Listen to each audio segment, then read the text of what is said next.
Commission meeting, special meeting for Wednesday, April 23rd, 2025.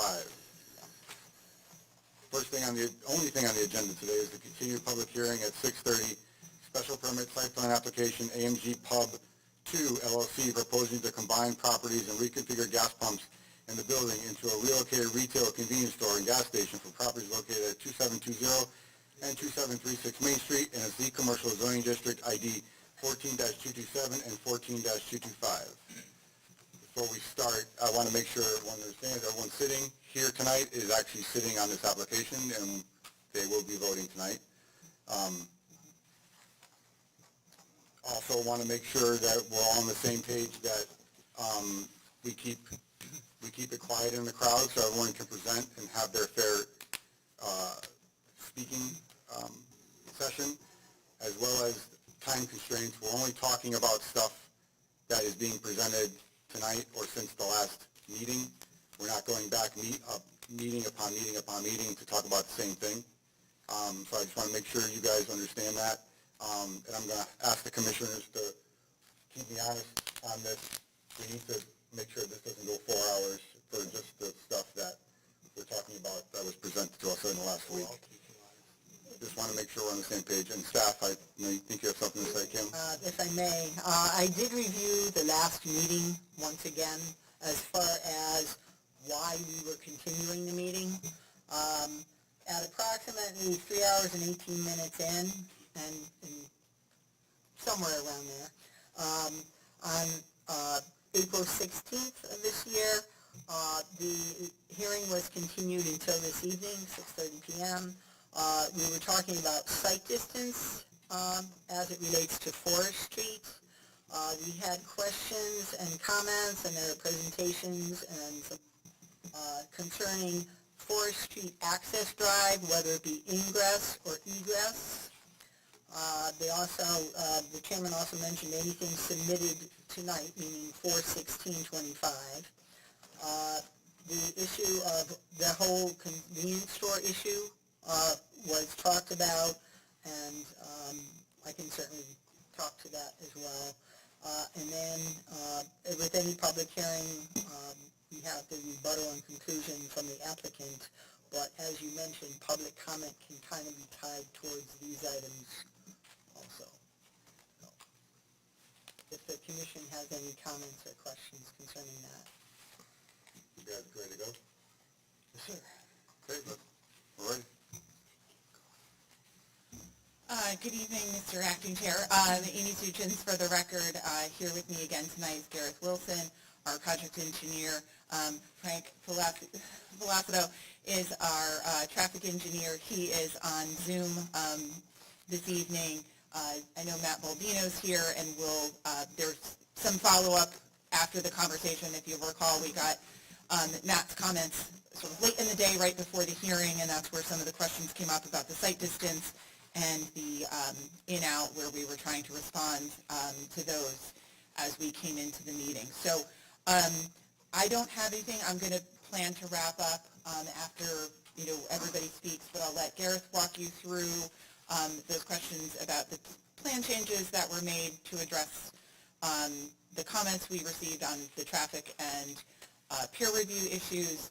And then we can talk about, that will obviously include both site distance and the Forest Street in and out. If there's any other questions you have, we can wrap up, but turn it right into the technical. Thank you. Good evening again. My name is Gareth Wilson, project manager of BL Companies in Meriden, 355 Research Parkway. So I'll recap the changes from last week. If we can move forward to the next page, your own presentation. Oh, that mouse works. Make sure that mouse works. Perfect. Thank you so much.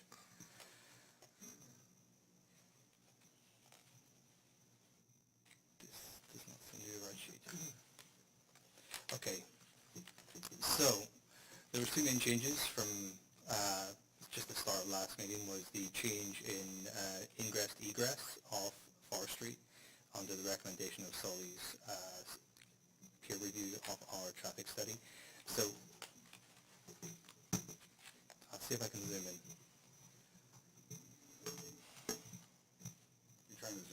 Yes. bottom right-hand corner. Thank you.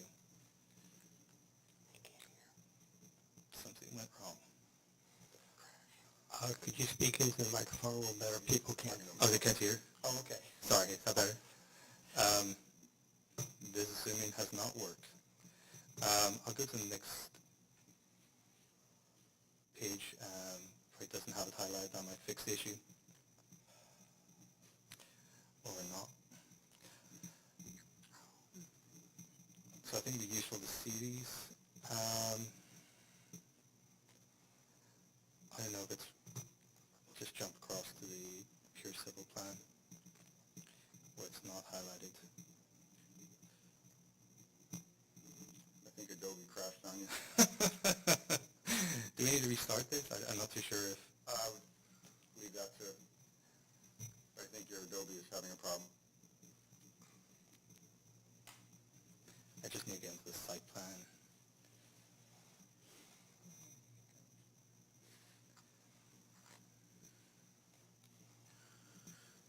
So there were... Maybe double click it. I would restart it. Yeah, I think it'd be useful just to show this. This alleviates questions.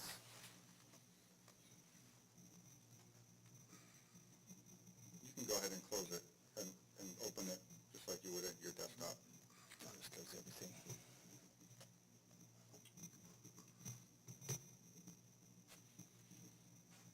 You'll be surprised. Here we go. I think this is going to work.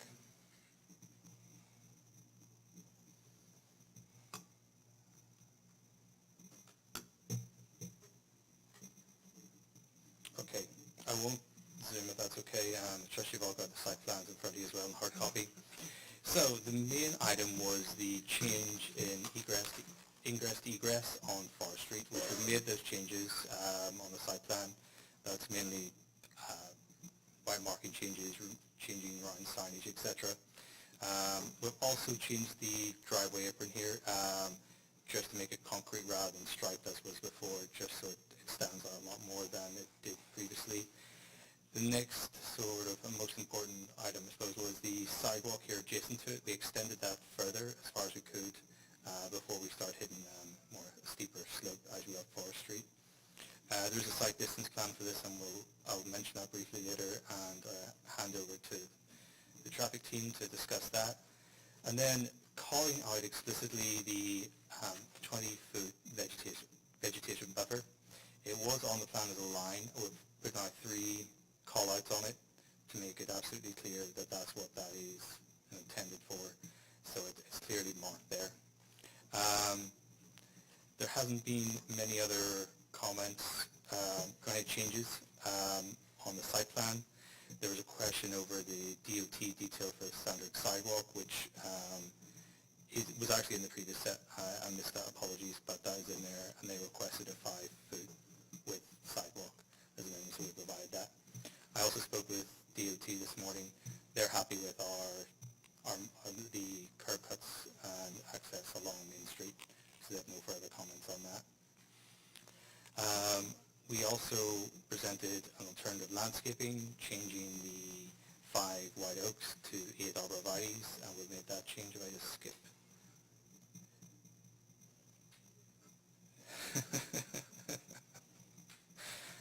This is not my night for Adobe. I'm going to close this, if that's okay, and try reopening it.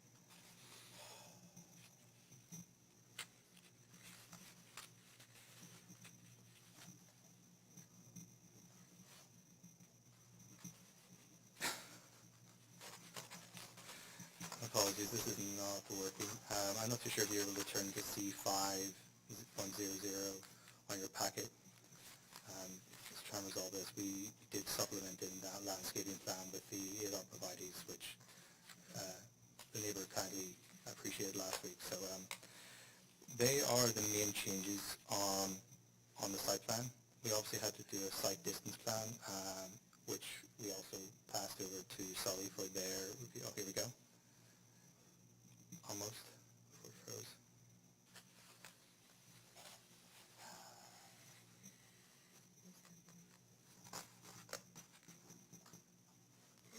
there we go. There's the landscaping plan. Apologies for that. The arborvitaes have replaced the white oaks along the boundary, and those roots will cross the boundary. We did include several truck turning plans.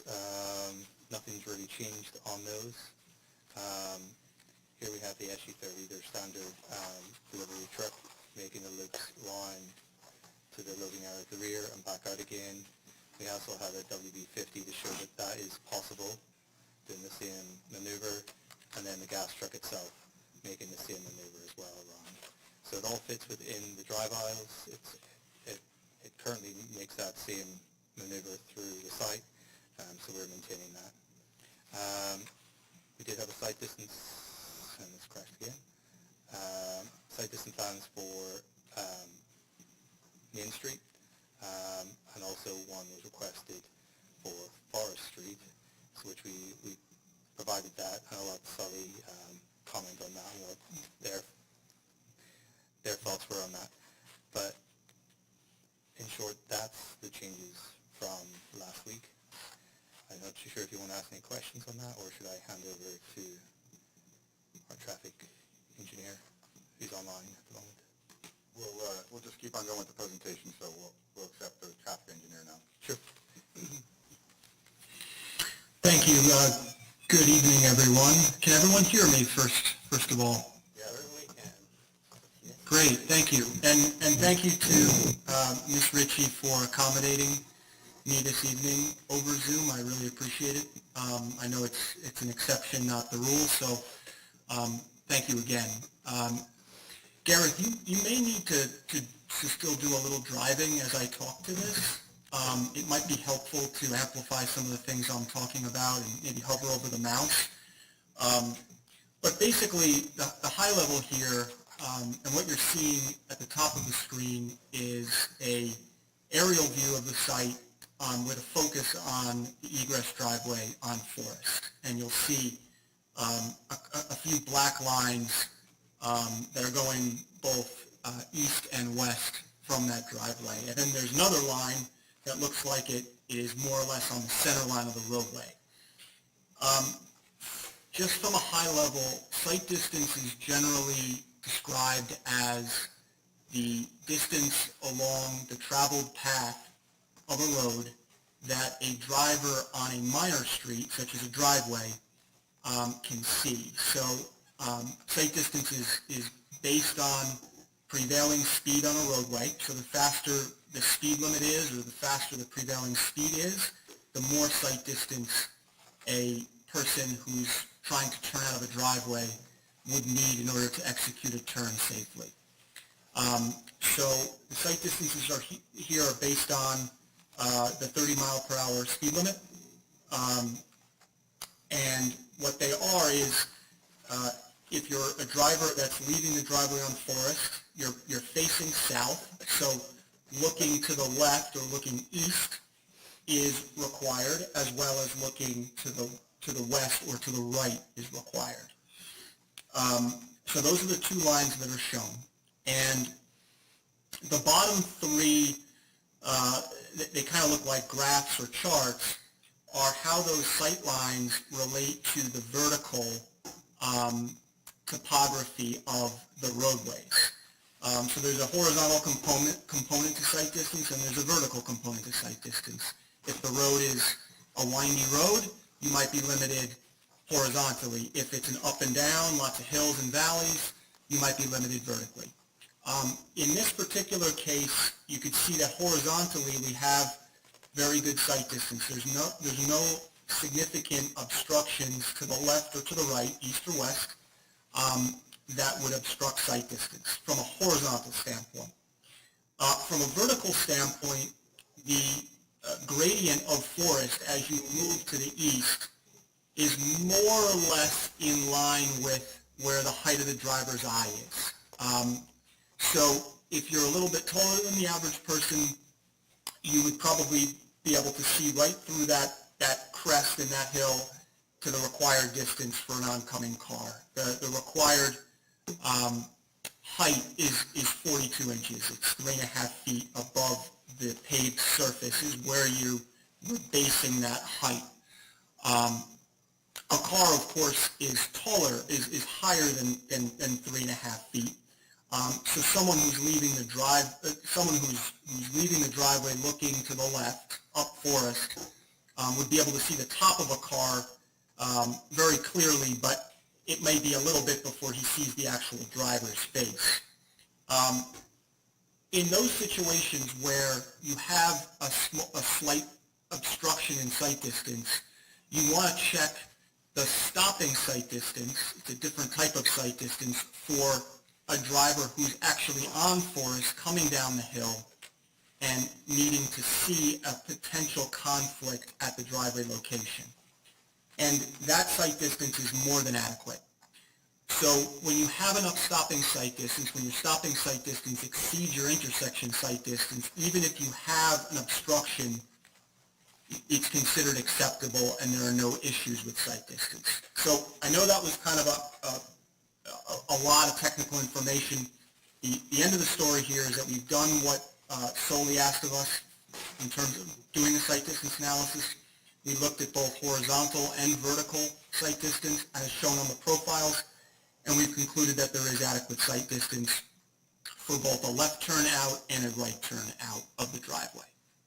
And in addition, in order to guarantee, at least within our confines of our site, landscaping within the site triangle will be kept at 42 inches or below to ensure that those sight lines are not blocked by more mature vegetation.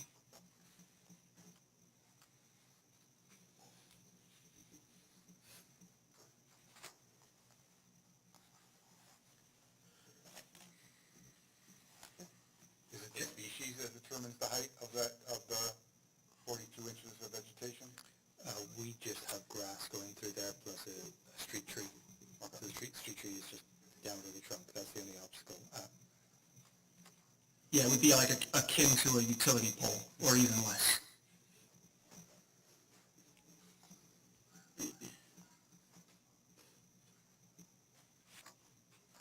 Okay. Does that conclude your presentation, or? It does. Okay. Happy to answer any questions. We'll go to the public first before we come to the commission, but hold on. I didn't know if, did Matt Baldino from Soli want to say anything?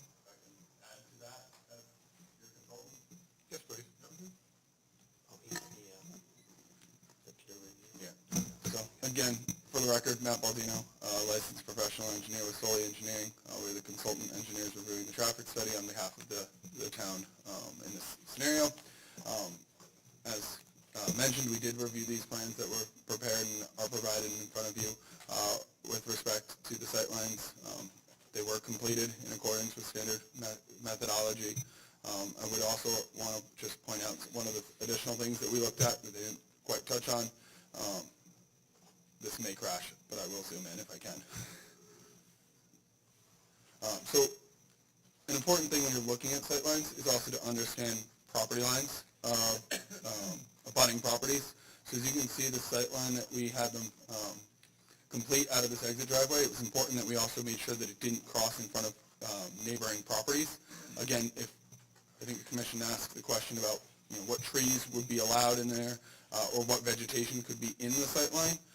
It's important to make sure that your sightline doesn't go through your neighbor's property because you either would require an easement to make sure that they don't plant and obstruct your sightline. But in this case, as you can see, the sightline and actually the property lines on Forest Street are significantly off the road, so there wouldn't be concerns over additional trees being planted there. So our recommendation remains that this be treated as an exit driveway because there is adequate sight distance as demonstrated by their plans to do so. Happy to answer any other questions that the commission may have about how those calculations are done or anything like that. Can you comment on going over the property line on the West Street side? What is it, the northwest side? How your sight lines go over their property and not So the intersection? does not go over their property. Goes through the easement? Their property line is quite back, further than their extent of development, so that's all within town property, so therefore maintenance can always clean up any trees or overhanging limbs that would potentially prohibit sightlines.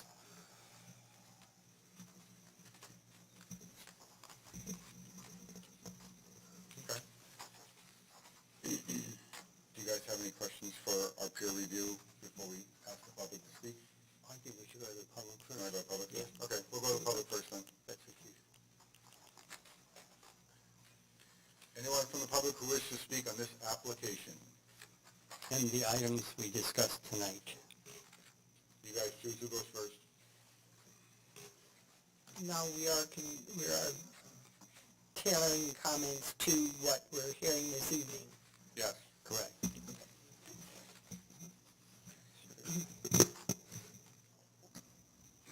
Thank you. My name is Steve McLeod. I live at 167 Forest Street. I'm not directly adjacent to the applicant's property, but one lot removed, if you will, still within the 500 feet. I basically have two slides tonight, and then I'm going to turn any remaining time that I might have over to Charlie Wisniewski. Could go to the next slide, please. You can actually operate the mouse, sir, if you wanted to do Okay, yourself. that's fine. Could you just back up one slide?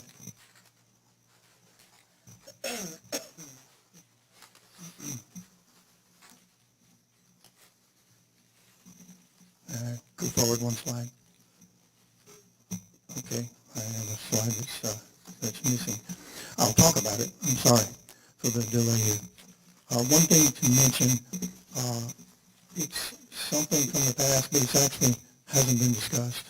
I mentioned it in the last meeting. It is an action item that was asked for in the January meeting by Commissioner Lecco. He asked for renderings from the property owners on the east side. What appears to be a simple question, not sure why it wasn't now in 3 meetings, wasn't accomplished. It certainly is not expensive, very easy to do. The 3D model is on the computer. You just spin it around to those locations and shoot the pictures. So you guys ask questions because you're looking for information to make your decision, and you didn't get a response on that. So I hope all of you consider that as a part of your, at least as a part of your decision tonight, relative to if they can't show you, why wouldn't they show you that? Again, it's not because of dollars, not because they didn't know about. Only one I can surmise is possibly didn't want to show you or be committed to something that they would need to do. With regard to this slide, I won't spending time on the left side. That is what we've been talking about in 2023 with the zoning board of appeals, and up until last meeting, I finally understood what a special application is. As the back and forth went in the meeting, and the applicant was specifically asked about the current store versus it being non-conformant, and of course they kept saying, no, this is a special application. So I went and looked it up, and yeah, okay, now I know. So with regard to special application, in my opinion, that's probably just to end around, as they talk about in football, instead of going straight up the middle, end around the current process, so that you guys can put on blinders, not have to look at all the history. Since 2003 when I moved there, it's been a convenience store, and not have to consider all that, just start anew, think of this as a new gas station and 6 times larger convenience store. With regard to that, I would refer, in my opinion, your regulation section 6122, fuel separation distances. Again, I'm sorry, in my second bullet, if they wanted you to start new and think about this as a new application solely without any respect to the previous history, then in my opinion, that's greenfield, or brownfield in this case, because there's no grass there. Once you clear everything off, as they will do, start back, you're now erecting a service station, which falls under regulation section 6122, fuel separation distances stating no gasoline or diesel filling station shall be erected less than 1,500 feet from any part of any lot or plot used for above stated purposes, and then the regulations of those stated purposes include schools and playgrounds. Thank you. I'll turn it over to Charlie. Thank you.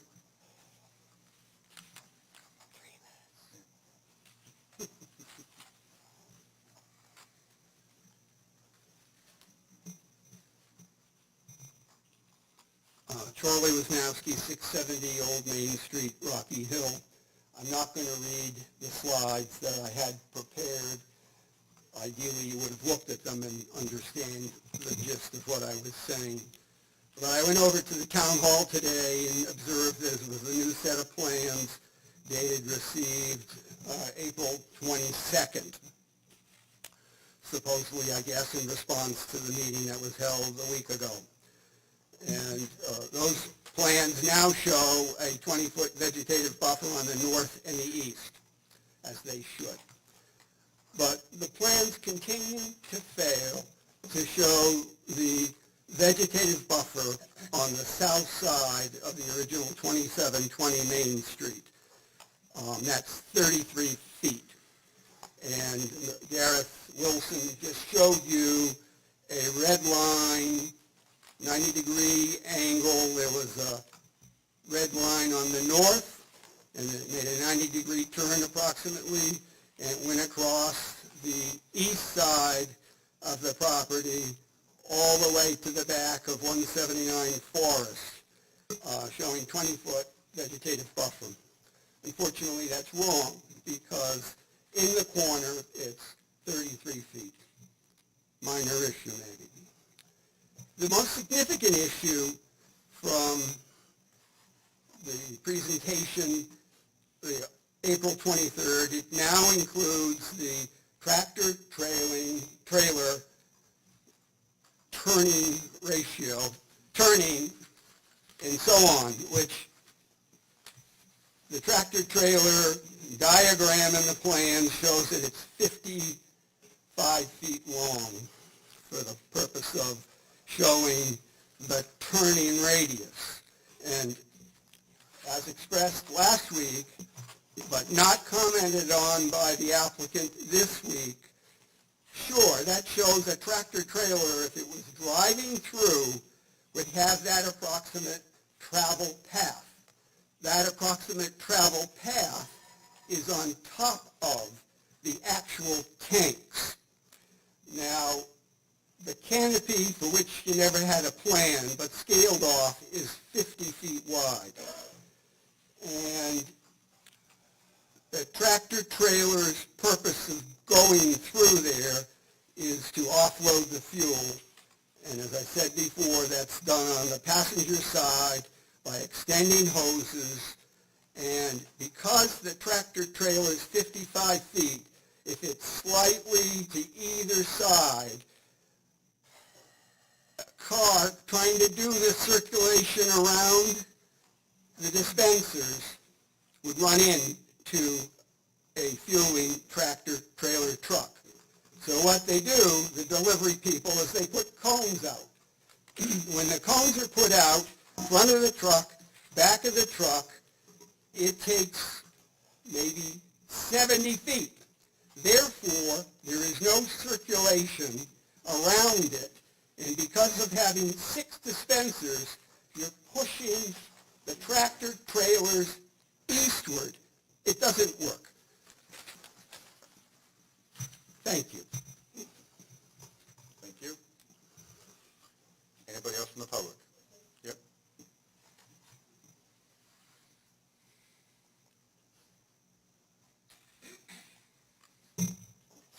April Chateauneuf, 174th Street, obviously Rocky Hill. Anyway, good evening. Thank you for allowing us once again the opportunity to speak. I'd like to take a few moments to address 3 points that came up towards the end of last meeting as well as spoken in this meeting, especially for any commission members who may still be finalizing their decisions. First, making Forest Street exit only raises some real safety concerns. As noted, it could be dangerous for drivers and may also unintentionally encourage more traffic onto Forest Street as drivers leaving the gas station try to avoid the wait to turn onto Main Street. This added traffic presents a safety risk to the EV drivers who will now need to back out of the parking spaces along the west side of the building. They will have to back out around that nearly blind curve now that has that 16-foot passageway. Due to the reverse direction of the driveway, the new direction, those drivers will be backing into potentially oncoming traffic. Second, I'd like to clarify a point made by the traffic engineer secured by the town of Rocky Hill regarding the right turn on red that he mentioned. He said all four corners have no right turns on red. Contrary to what he said, the right on red is currently allowed on Main Street onto Forest and on West Street. There's photographic proof as well as Google Street Views if you care to see that. This makes it especially difficult and potentially hazardous for vehicles trying to exit the gas station onto Forest Street. Finally, if the plan reverts back to the entrance only on Forest Street, we need to remember that Forest Street is designated as a no-through truck road. Unfortunately, we already see many trucks ignoring that restriction. There's also a business at the end of the road that is permitted to use it because they're located there and they have business on that road. If we open up an entrance into the gas station from Forest, trucks from Dividend Road Business Parks could use the entirety of the street legally, and that could create a loophole that is easily exploited and hard to control for literally any tractor-trailer truck in existence. Given all these concerns, I believe the only reasonable option for traffic safety is to eliminate the opening of Forest Street entirely. Again, I truly appreciate your time and attention this evening, and I hope you'll see these concerns, keep these concerns in mind as you come to a decision. Thank you. Thank you. Anyone else from the public?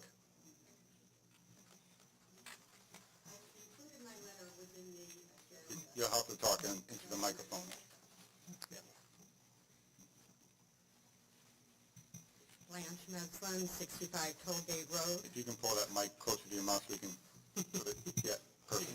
Thank you. Blanche Metzlin, 65 Tollgate Road.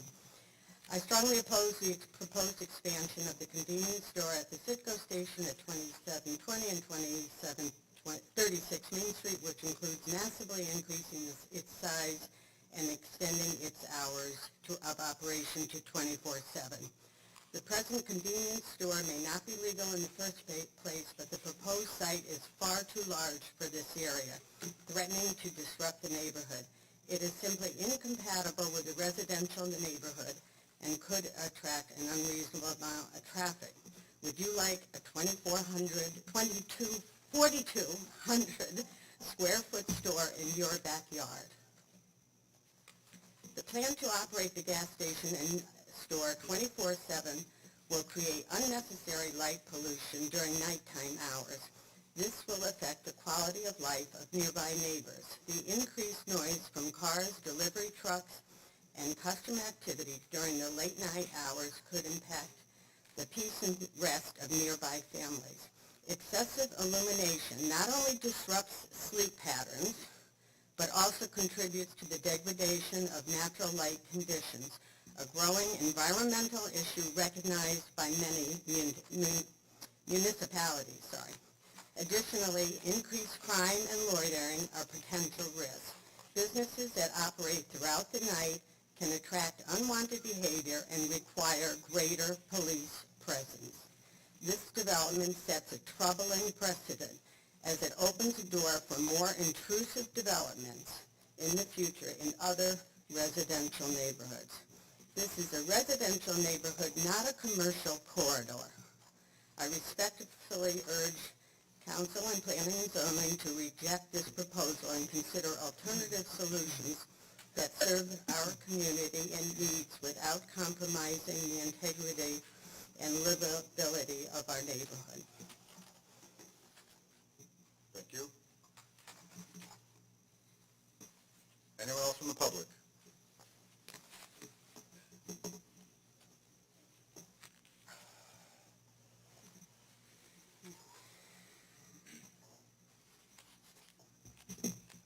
Hi, I'm Sharon Lynn Lenahan.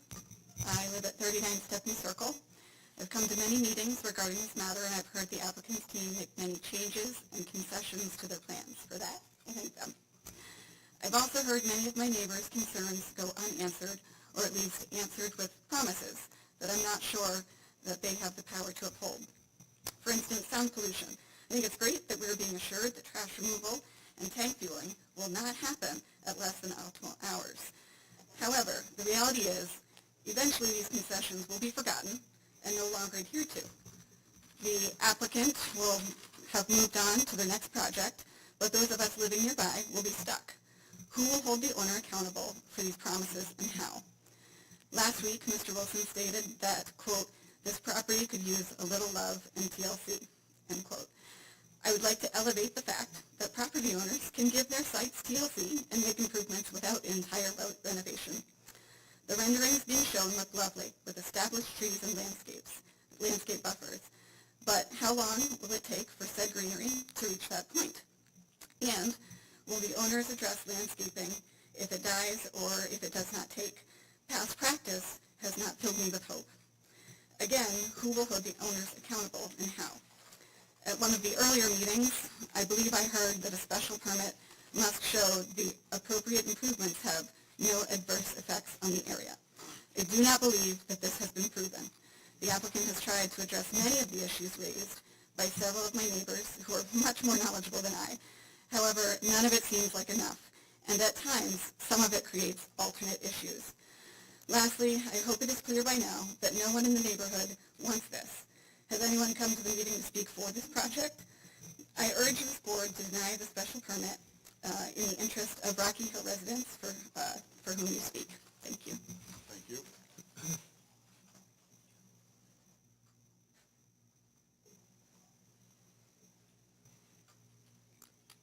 Hi, everybody. I'm Candy Braden. I live at 11 Stepney Circle. I also own 5 and 21 Stepney Circle. I have been to this meeting like my dear neighbor several times to tell you exactly how little I care for this planned expansion. Every single time the applicant comes back with some new change that still doesn't address the fact that my children catch the bus right next to their driveway and they're doing nothing to safeguard my children or any children that walk to and from Mosier School.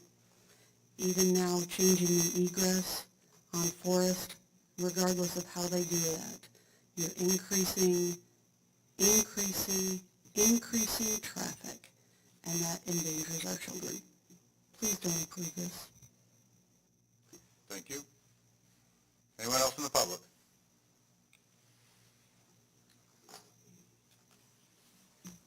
Hearing none, we'll go to the commission. Commissioner Glico, do you have any questions or comments? No, I'm good. Commissioner Lecco, do you have any questions? Yeah, just a few. And this may have been stated in one of the earlier meetings, but traffic question. How many vehicles are associated with going to the convenience store only versus gas only versus gas and convenience only? Do you have a percentage or a number for that? Yeah, Frank on the Zoom can address that. It is the information's in the traffic study, but he'll walk you through the details. So, very good question. And what I want to make a distinction of is the difference between transaction, meaning sales data, what sales data would show in terms of dollars, and what the trip-making relationship of that dynamic is. So, and we did not do a site-specific study of the store in Farmington to show that. We counted total trips. But based on my experience, typically there's about a 30 to 40% share between the convenience store and the gasoline pumps. Meaning, if you're a customer of the gas, you're also a customer of the convenience store. That's about a 35 to 40% based on my experience of other similar gas stations. But I want to be clear, I did not get that data specifically from the Farmington site that we studied. So how did Hope that helps answer the question. Well, not completely, but how many vehicles would be exiting onto Forest Street under this egress only Forest Street? And how did you come up with that number if you don't know what the split is? Well, the split is not based on the use. The split is based on where people need to go when they leave and where people are coming from. A gas station and convenience store is very much beholden to the main street on which it is on. First and foremost, it's going to draw traffic from Main Street. The overwhelming majority of the trips are going to be based on traffic that is already passing by the site. It's called pass-by traffic. Forest is seen as an opportunity to improve circulation by taking a small amount of the burden off of the Main Street, providing convenience for people who might be going down Forest upon leaving, and previously when we were looking at it as an ingress, it was an option to get people who are coming from Forest, people who are in the neighborhood who may own houses on or near Forest, instead of having to pass through the intersection, wait for the red light to turn green. Again, there's no turn on red on that approach, so you'd be waiting, and then you'd be making the right and entering off Main Street. The ingress driveway from Forest, back when it was being proposed, would provide that benefit. So it's a little bit of convenience, but it's also to unburden one driveway from having to do the entire trip generation of the site. Okay. So could you remind me how many vehicles you estimate during the peak hour exiting onto Forest Street? It's fewer than 5 movements. Okay. I believe in one peak hour it's 2, and the other peak hour it's 3. I can give you the exact numbers. No, that's fine. And just one other question, non-traffic related. Refueling, how often does that typically occur? Daily. Daily? Daily, yes. Like one truck per day or? One truck per day, yes. Okay. No more questions. Thank you. Commissioner Morris. Yeah, on the refueling, it's one time a day. What time of the day is that? Is it 3 in the morning or noon? No. So gasoline delivery will typically be between business hours from 7:30 in the morning to around 7 o'clock at night. It normally comes out off-peak. Atlantis have been in discussions with the provider to ensure that there is no more nighttime deliveries, and that has come into effect as of a few weeks ago. They also passed in the noise ordinance to reinforce that this is a serious matter and that therefore no more nighttime deliveries will occur on a regular basis. The odd time, I'd like to stress, if there's any weather event or delay, that there may be later or earlier deliveries as a one-off, but not as a regular pattern of daily deliveries. So what time will it be? Noon? It'll be off-peak. They've given a range from 7 in the morning to around 7 at night. So it And could be they'll any time during that 12-hour period? It'll be, yes, depending on traffic, depending on other deliveries, but it won't be during peak hours. No deliveries happen during peak hours in the gas station. That's just not done. Okay. It won't be any later than 7, I don't believe so, no. except for that 1 or 2 weather. Yeah, weather dependent. We don't want to say absolute because we can't control every scenario.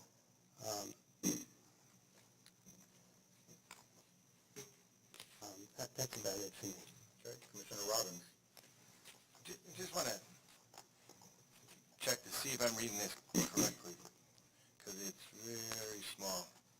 We have full sets of plans, like, that's you as well. Yeah, just for the number of parking, the number of parking spaces required and the number of parking spaces proposed, because it looks like on the spec sheet here, it looks like it says 35 spaces proposed, and I don't count 35 spaces, so am I reading that wrong? I think so.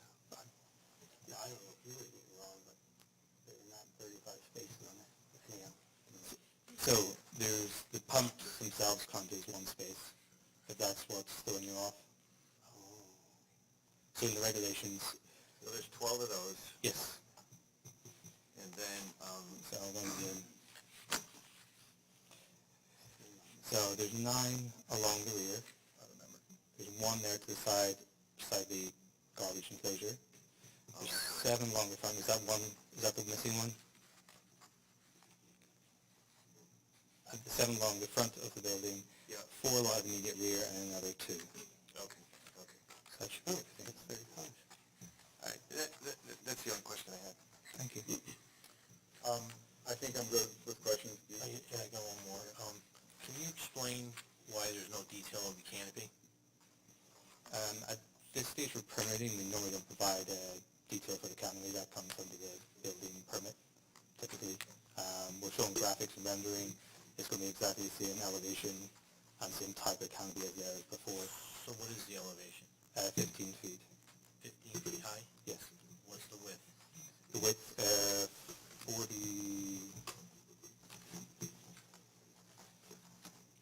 I'm drawing the drawing here. The reason I'm asking, because there was a variance on the canopy, so that's going to go The variance for the canopy at the front, that's been removed. on the existing, On the existing canopy at the front, that's where the variance was. and that's going away. That's been removed. We're putting that back in. It didn't make sense. Now we have the opportunity to rearrange things.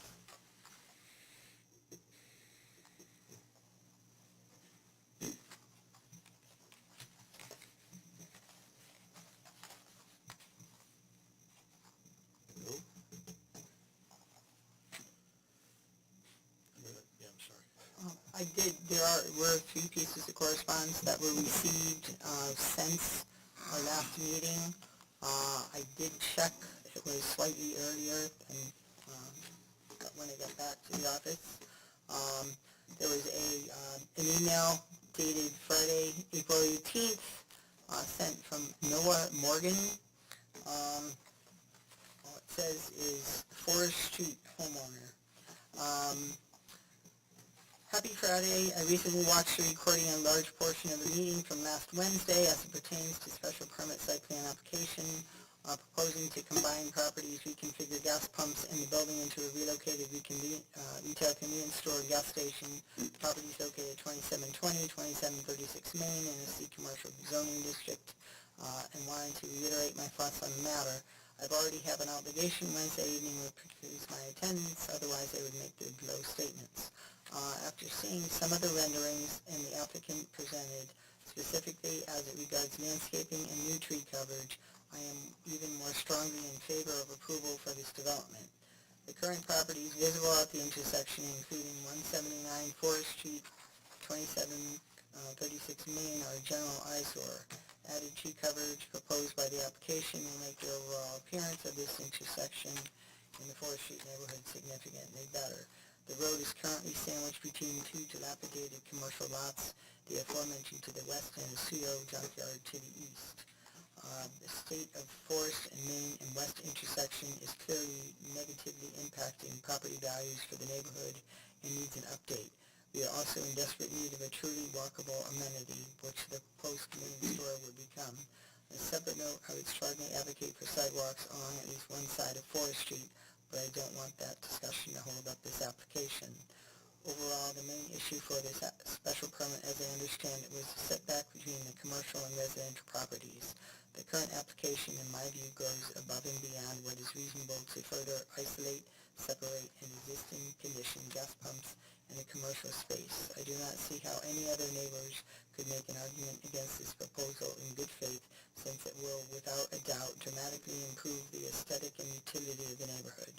The applicant also goes above and beyond to improve traffic at this location by reducing the number of curb cuts and better channelizing traffic flows away from the signalized intersection proper.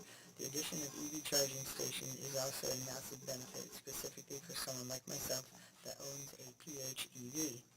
That being said, I strongly urge the Commission to approve this application on Wednesday, 4/23, so that we can move forward with a great addition to the Forest Street area. I received an email on April 23, this afternoon, from Mary Parenti, 128 Forest Street. I am unsure if I have been able to attend the April 23rd meeting of the Planning and Zoning Commission, but I want my voice to be heard pertaining to the AMG Pub 2 planned changes to Citgo gas station. I am not in favor of the reconfiguration and expansion of the gas pumps, e-charging stations, and the building of an over 4,000 square foot retail convenience store. Tuesday, April 21, a fuel spill occurred at Citgo gas station in Newington, resulting in 500 to 1,000 gallons of fuel spilling during offloading process. The spillage of fuel and resulting gas vapors containing carcinogens are a serious concern that Utah residents have brought up to Planning and Zoning Commission. The spill occurred around 4 a.m. when the truck was delivering fuel, a time that would be very disruptive for the residents living close to the Citgo station. The building of a massive convenience store is not needed for our community, but will increase traffic and safety concerns. The Citgo station on Kimberly Avenue in New Haven was barred from staying open all night by a unanimous vote of the Board of Zoning Appeals due to the contribution to the neighborhood crime. City Plan Commission Chair and Hill activist Leslie Radcliffe agreed with the decision, citing loitering, drug sales, prostitution, and alcohol solicitation taking place outside the convenience stop. Elders Campton, Singh, and Carmen Rodriguez echoed these points. New Haven Independent, March 15, 2024, a Norway-based flood. Safety of the neighborhood is at stake. An email received today by Scott Shadanoff. My name is Robert. Oh, no, I'm sorry. This is by Robert. The email was sent by Scott. By Robert Shadanoff, 170-179 Forest Street. My name is Robert Shadanoff of 170-179 Forest Street. Regrettably, I am unable to attend tonight's meeting, one where a truly monumental decision will be made. This decision stands to significantly affect not only my life, but also the lives of my children, grandchildren, neighbors, and the broader Rocky Hill community. The proposal under consideration will have immediate and lasting impacts on our property values, our health and safety, and our overall quality of life. We are deeply concerned about the introduction of light and noise pollution, safety risks, environmental hazards, increased pest activity, including flies, squirrels, and rats, and persistent odor issues. The last meeting I was disturbed by what I witnessed. The applicant's attorney, architect, traffic engineer repeatedly used misleading language and unclear statements which seemed designed to obscure the broader implications of their proposal. Site plans were submitted only 30 minutes before the meeting, and there were conflicting statements about access via Forest Street, access that is not feasible or safe in any configuration. Further, the applicant suggested that they were doing the town a favor by presenting a smaller site plan, claiming they could have made it larger if they wanted to.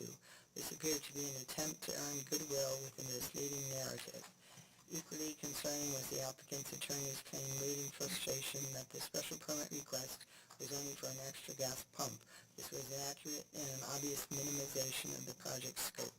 The second traffic consultant also presented questionable data regarding right turns on red and traffic speed without factoring in upcoming opening of the 260-unit Ames project. That new development, along with the other planned multifamily housing, will dramatically increase congestion at an already strained intersection in a residential area.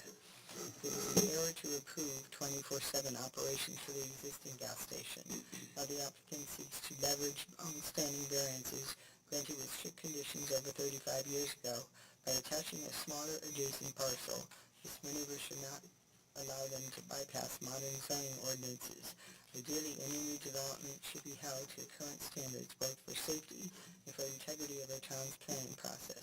Thank you for your time and consideration. I, along with many of my fellow residents in Rocky Hill and the surrounding neighborhood, place full trust in the board's ability to see the larger picture and protect the community's long-term interests. Thank you. Sorry. You guys are all set. We'll turn it over to the applicant.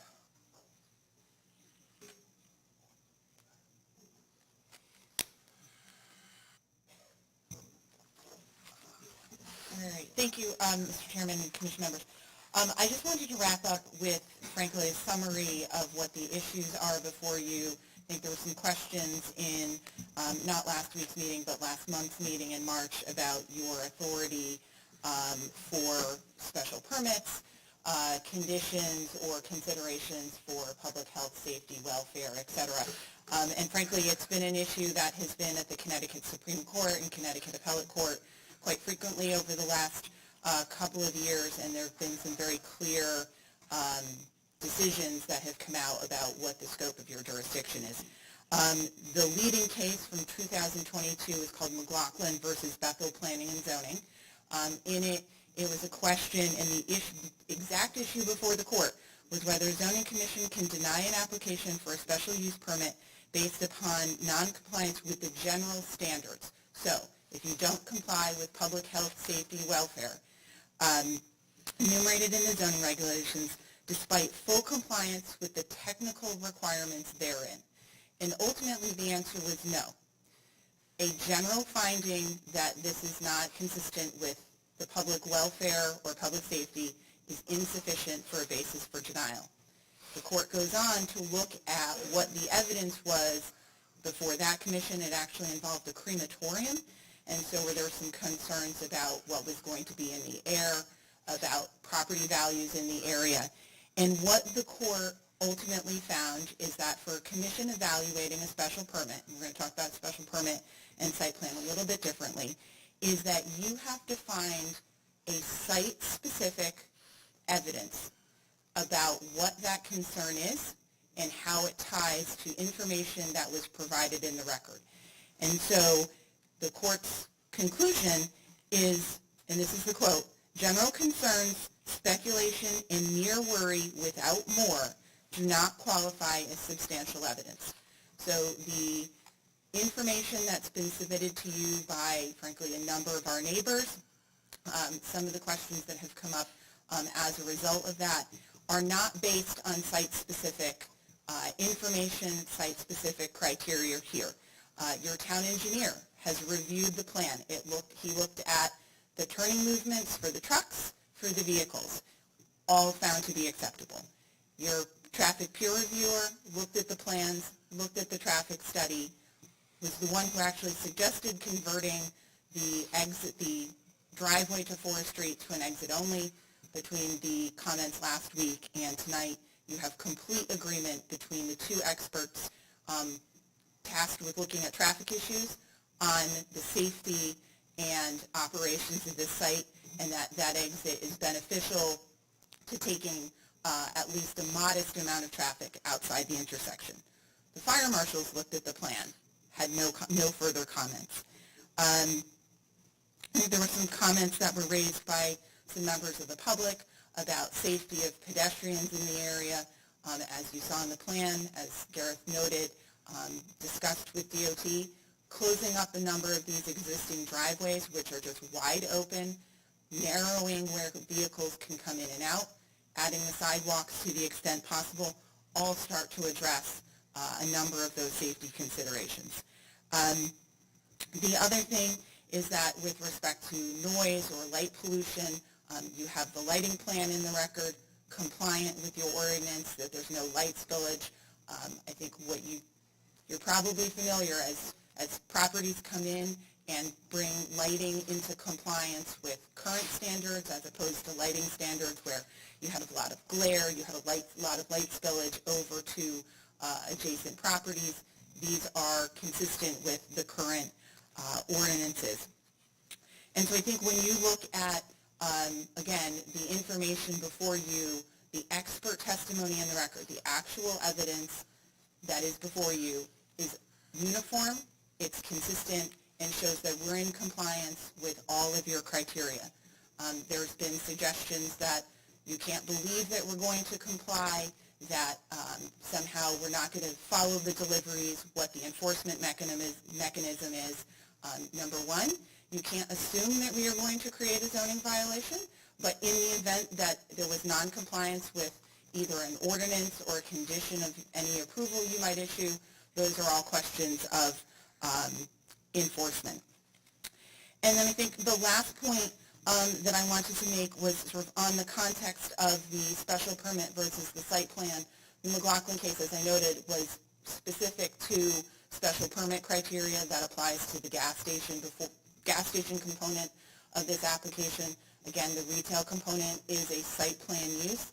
For site plan uses, the assumption is that based on the fact that in adopting your regulations, you made those site plan uses, not special permit, things like traffic or other health and safety considerations, you've deemed those impacts to be acceptable by making that a site plan use. So I think here, what you're looking at is, to the extent that there is some concern, it's in the context of the special permit. So with that, I thank you. We certainly went much longer than I think any of us anticipated, and appreciate your patience. I think we really did try, despite the course of and length of the hearing, to be responsive to the comments that we received from you, from the peer reviewer, and from the public, as evidenced through the updates to the plans. Thank you. Thank you. With that, motion, I'd like to have a motion to close the public meeting, please. Motion to close public hearing? Can I get a second? Second. All in favor? Aye.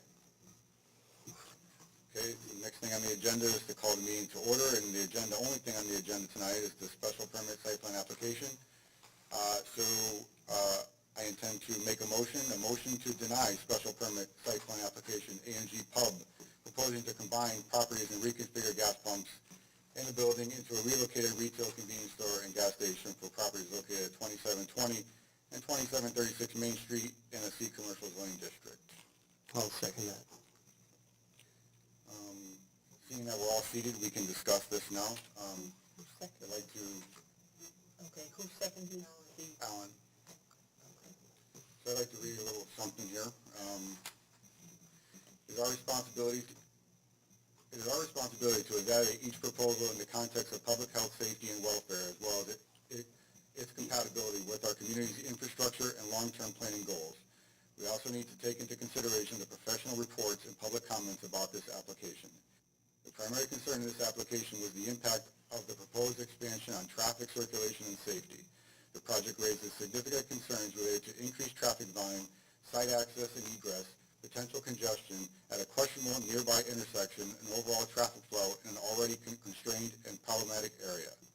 While a traffic study was provided, the analysis does not adequately resolve the concerns raised by this board and the public regarding queuing and turning movements on and off the applicant's site. The key to this application are the two curb cuts on Main Street and the one on Forest Street. Do they allow traffic in? Do they allow traffic out? Are they one-way? Are they two-way? Either way, this board has asked at every session of the public meeting specifically about that Forest Street curb cut and that there has been no definitive answer on why it is actually needed. Our plan of conservation and development calls us to look closely at development in this area as it pertains to the adjacent intersection. On page 73 of the current plan of conservation and development is specific to this intersection of West Street, Forest Street, and Main Street. I know it's not the applicant's obligation to fix this intersection, but we as a commission have to look at the overall effects to the area. In our zoning regulations, page 143, number 3, as part of our site plan review, we need to look at capability of adjacent and feeder streets to accommodate traffic. It certainly fails here. On page 144, number 5, under traffic, we need to consider the internal traffic patterns of the facility. With one-way traffic on the site and many rules to follow, as well as fuel delivery trucks in the way, the site circulation is not ideal and practically and somewhat confusing. Finally, on page 123 of our zoning regulations, section 7J2, number 1 and number 2A, as well as number 3A, B, and C, are all applicable to this denial. It fails in all of these sections. To the seconder? Basically, that's a lot of what I would have said, much more organized than me. My biggest concern is the intersection. It's a very odd intersection. The West Street and Forest Street don't connect directly. It's kind of like off-center to each other. And it's one of the major streets, intersections on the Silverstein Highway. So there's a lot of traffic there.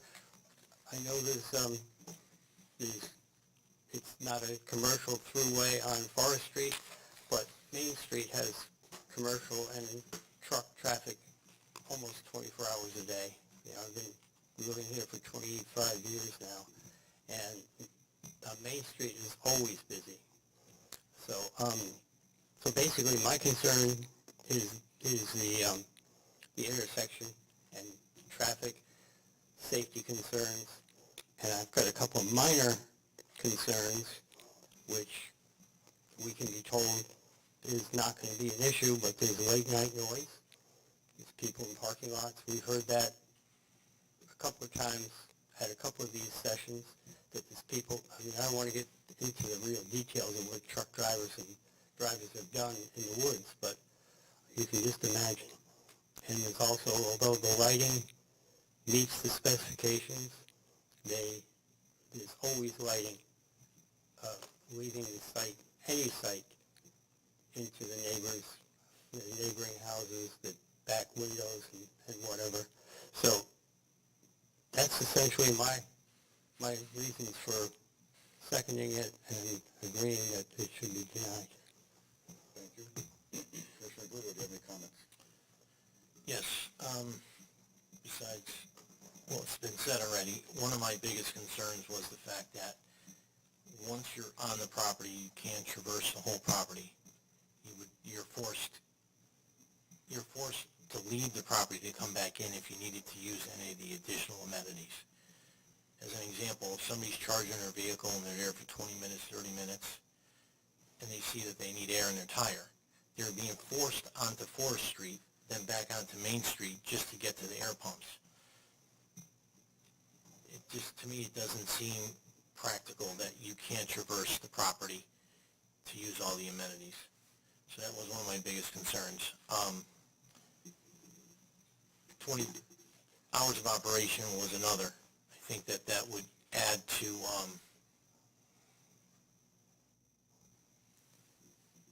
the concerns of the neighbors being in an R20 zone. That's all I got. Commissioner Lucko, any comments? I believe the applicant has adequately addressed the traffic issues, the lighting issues, the buffer issues, landscaping, and I believe that the traffic increase, while some may think it's big, it's nominal. It's a nominal increase in traffic, and I believe that this, while the internal circulation is not great, and it's not great because the pumps should really be oriented the other way like most gas stations, I believe it's adequate, and it doesn't really it should not cause an issue onto the roadway system. And the reduction in curb cuts, and specifically the location of the existing curb cut right across from West Street, I think is an improvement.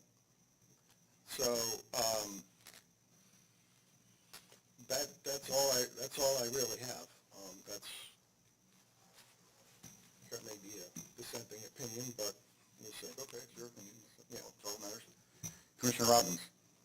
Yes, while there were some notable improvements that were put forward by the applicant,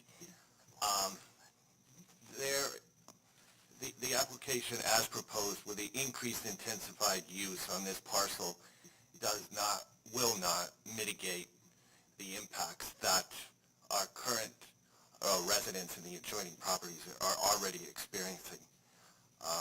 It's going to be an increased intensity project on already space-limited parcels of which previous applications for hardship variances have been granted with reduced buffers. But in a nutshell, there's going to be more traffic, more noise, more fuel deliveries, and no matter which way you slice it, there's going to be more impacts to residential abutters. It's great if we can keep the fuel deliveries and the trash pickups within normal business hours, but it's not going to stop the hooting and hollering of people coming in at 24/7 to get whatever it is that they're getting at the convenience store. So with that, from that point of view, it's just that the increased intensity. It just seems as if the the impacts associated with this have not been mitigated to prevent an adverse overall effect on the surrounding communities, which is the goal that we're trying to accomplish with the PLCD. It's not development at any cost. So we want to be true to our vision and to our purpose as to what's the best and appropriate use for this property, and as this level of intensity on this property exasperates existing traffic concerns, of which we have firsthand knowledge. So despite a traffic study and running the numbers, it doesn't replace the reality of what we know as firsthand knowledge. Queuing lengths, the queues off the lights, which you've already mentioned, prevent you from taking a left-hand turn.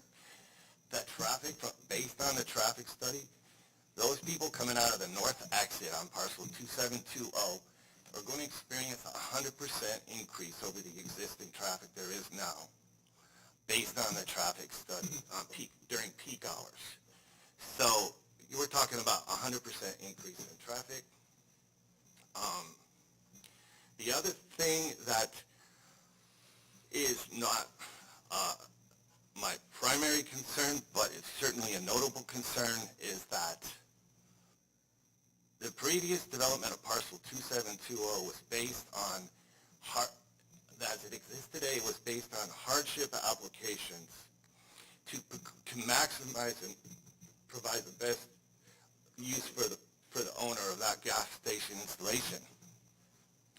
Under the combined proposal of the two parcels, it's unclear that hardship exists anymore, and whether those variances would hold as far as, so if the variances do apply, based on the testimony we've seen and what we've seen in the documentation, is that parcel 2720 with the variance that's in place, which allows the applicant to have less than a 50-foot buffer on the adjoining properties to the residents, clearly states no convenience store. Yet the proposal as proposed is approximately 30% of the convenience store is on parcel 2720. So that variance, you would think, wouldn't include that. Again, I'm not saying that this is my other reasons for intensification of use, inconsistent with plan of conservation and development, other safety and health concerns. But again, there's just issues associated with the variances. And then if those variances didn't apply, then we would be looking at a 50-foot buffer. So those are my concerns. Thank you. Commissioner Morrison, did you have something? No, that's okay. You good? Yeah. You guys have anything else? Okay, move to vote. All in favor of denying this application, say aye. Aye. All opposed? Nay. So just a hand vote, 4-1. Do you guys need a hand vote, or you guys are good? Yeah, it was Commissioner Lecco that.